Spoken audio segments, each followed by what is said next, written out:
बनाने वाले ने भी क्या चीज़ बनाई है शराब। साला चूहे को भी शेर बना देती है। डॉक्टर भानु प्रताप एक बेहद ही सनकी डॉक्टर और अपनी नशे की लत से कर्जे में डूब चुका था। क्लिनिक एक सुनसान जगह पर होने की वजह से क्लिनिक में कुछ खास कमाई होती नहीं थी। भानु प्रताप उस रात 10 बजे तक अपने क्लिनिक में बैठा था। तेज़ बारिश और बादलों की तेज़ गड़गड़ाहट उसे साफ साफ सुनाई दे रही थी। तभी भानु प्रताप ने देखा कि दो लड़के बारिश में भीगे हुए एक जख्मी आदमी को उठाए क्लिनिक में दाखिल हुए। भानु प्रताप ने उन लड़कों को पेशेंट को स्ट्रेचर पर लेटाने को कहा। स्ट्रेचर पर लेटाकर उन लड़कों ने भानु प्रताप को बताया, हमें ये बीच सड़क पर जख्मी हालत में पड़ा मिला, तो इंसानियत के नाते हम इसे आपके पास ले आए। ये लीजिए पैसे, हम चलते हैं, शायद थोड़ी देर बाद इनके परिवार वाले आ जाएंगे। लेकिन 3 घंटे तक जब कोई नहीं आया तो डॉक्टर के मन में लालच जागा और उस जख्मी आदमी को जहर का इंजेक्शन देकर मार दिया और उसके गुर्दे निकालकर ऊंचे दाम पर विदेश में बेच दिए। 1 हफ्ते तक इस बात की किसी को कानों कान खबर नहीं हुई।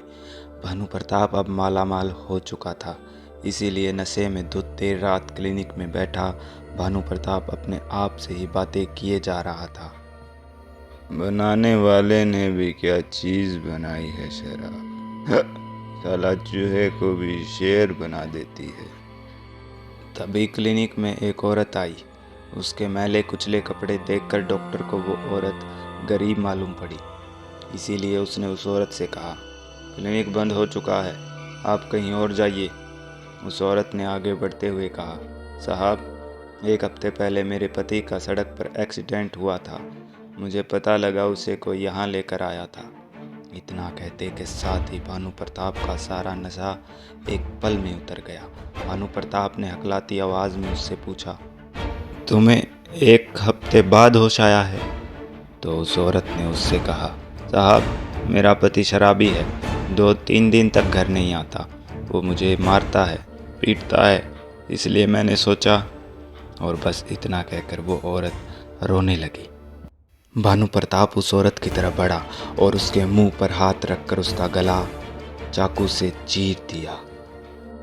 डॉक्टर ने उसकी लाश को एक बोरे में डाला और अपनी बाइक पर लाद कर उसे पास वाले तालाब में ले जाकर फेंक दिया और वहां से सीधा अपने घर की तरफ चल दिया।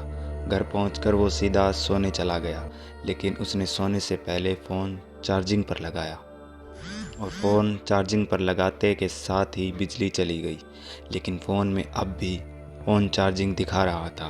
भानु प्रताप ने फ़ोन चार्जिंग से हटाया तो फ़ोन चार्जिंग से हट गया और वापस लगाते ही फ़ोन में लिख कर आया ऑन चार्जिंग, लेकिन पूरे घर में अब भी लाइट नहीं थी। भानु प्रताप ने फ़ोन को जैसे का तैसे छोड़ा और चद्दर तान कर लेट गया। उसे लेटे हुए 10 मिनट ही हुए होंगे कि उसके घर की डोरबेल बजी। डॉक्टर ने खड़े होकर दरवाजे पर बने आई होल से बाहर देखा तो बाहर उसकी बीवी खड़ी थी, जो कल ही 1 हफ्ते के लिए अपने मायके गई थी। भानु प्रताप ने झट से दरवाज़ा खोला। दरवाज़ा खोलते ही उसने देखा कि उसकी बीवी दरवाजे के दाएं ओर बनी टेरेस की सीढ़ियों से एक अपाहिज की तरह लंगड़ाती हुई ऊपर जा रही है। भानु प्रताप उसके पीछे टेरेस पर पहुंचा। टेरेस पर पहुंचकर उसने देखा कि उसकी बीवी शालू टेरेस की एक दीवार पर उसकी तरफ पीठ कर कर खड़ी है और तभी उसने भानु प्रताप की तरफ गर्दन घुमाई और गुड बाय डॉक्टर कहकर टेरेस से नीचे छलांग लगा दी। भानु प्रताप दौड़कर दीवार के पास पहुंचकर नीचे झुका और देखा तो नीचे कोई नहीं गिरा था। एक तरफ उसकी डर के मारे बुरी हालत थी और दूसरी तरफ खुशी थी कि उसकी बीवी टेरेस से नहीं कूदी थी। तभी भानु प्रताप के पास एक कॉल आया।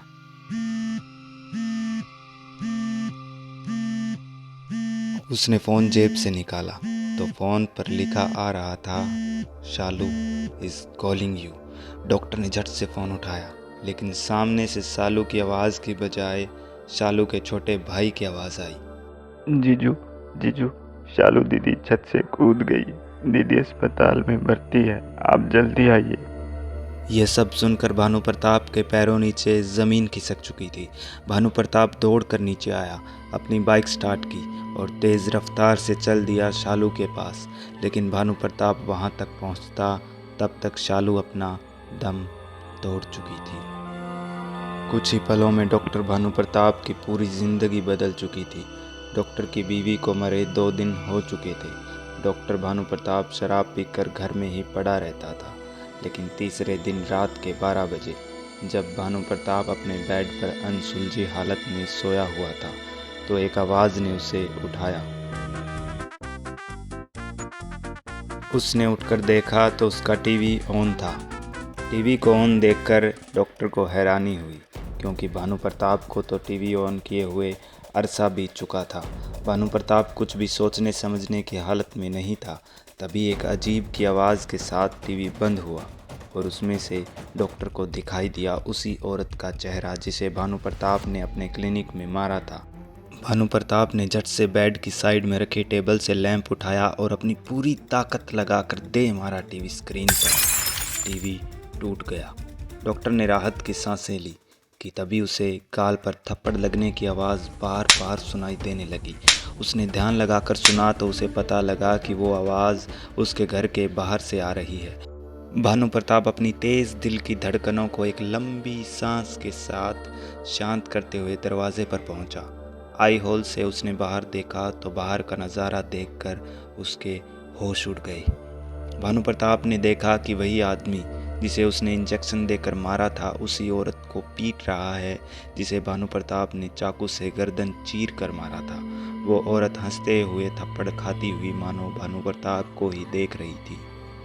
वो औरत एक रुकी आवाज़ में बोली, साहब, मेरा पति मुझे मारता है, पीटता है, लेकिन आपने इसको भी मार दिया, मुझे भी मार दिया और मेरे बच्चे को भी मार दिया। ये सुनकर तो मानो भानु प्रताप की रगों में खून की जगह छिपकलियां रेंगने लगी हों। वो झट से पीछे हुआ और ज़ोर ज़ोर से चीखने लगा, चिल्लाने लगा। उसके दरवाजे पर लगातार हो रही ज़ोर की दस्तक उसे बार बार चीखने चिल्लाने पर मजबूर कर रही थी। चीखते चिल्लाते वो कब बेहोश हुआ उसे पता ही नहीं चला। उसकी आंखें खुली तो वो अपने घर में ज़मीन पर ही पड़ा था और सुबह के 10 बज चुके थे। भानु प्रताप उठा और बाइक निकाल कर चल दिया उसी सड़क की ओर जहां उस आदमी का एक्सीडेंट हुआ था, जहां से भानु प्रताप को उस आदमी का घर का पता मिला। भानु प्रताप वहां पहुंचा। एक टूटा फूटा सा घर उसकी नज़रों के सामने था। वो अंदर गया तो उसने देखा कि छत से बंधे एक लंबे कपड़े के पालने में एक बच्चा झूल रहा है। पास जाकर देखने से उसे पता लगा कि बच्चा मर चुका था। डॉक्टर होने के नाते उसे समझने में बिल्कुल देर नहीं लगी कि बच्चे की मौत भूख की वजह से हुई है। भानु प्रताप वहीं अपना माथा पकड़कर बैठ गया और रोने लगा। भानु प्रताप को अपने किए का खुद पर बहुत गुस्सा आ रहा था, लेकिन अब क्या फ़ायदा। भानु प्रताप एक परिवार की मौत का कारण बन चुका था। इस घटना को 15 दिन बीत चुके थे।